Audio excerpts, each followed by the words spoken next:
The case is still open, but the Lawrence family have now reached a landmark.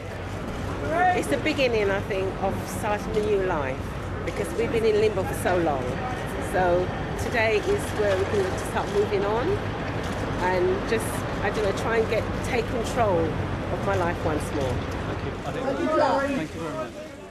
Gary Dobson stared straight ahead as he was given a minimum term of 15 years and 2 months. For Norris, it was at least 14 years and 3 months. He gave a thumbs up and waved to the public gallery as he was taken down. They are the only ones to be convicted for the murder of Stephen Lawrence, whose killing, the judge said, scarred the conscience of the nation. It saw a totally innocent 18-year-old youth on the threshold of a promising life brutally cut down in the street in front of eyewitnesses by a racist, thuggish gang. You are both members of that gang. I have no doubt at all that you fully subscribe to its views and attitudes. Their outlook on life in the early 90s was viciously racist, proved in court with this secret police recording. 5 original suspects were filmed.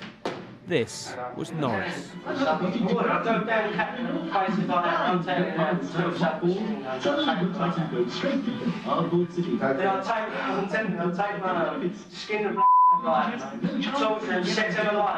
The judge accepted that the sentences will be lower than some might expect, but he explained, in short, the law dictates that I must sentence you by reference to your age and maturity at the time of the crime. I cannot sentence you as the mature men you now are. In modern times, an adult committing this crime will be facing a life sentence with a starting point for a minimum term of around 30 years. They're almost being rewarded, in a sense, as a consequence of their conspiracy to pervert.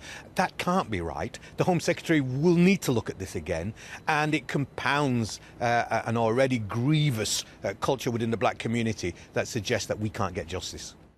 The clamour for closure to this case is evident in the number of people who came down to the Old Bailey to witness this particular moment.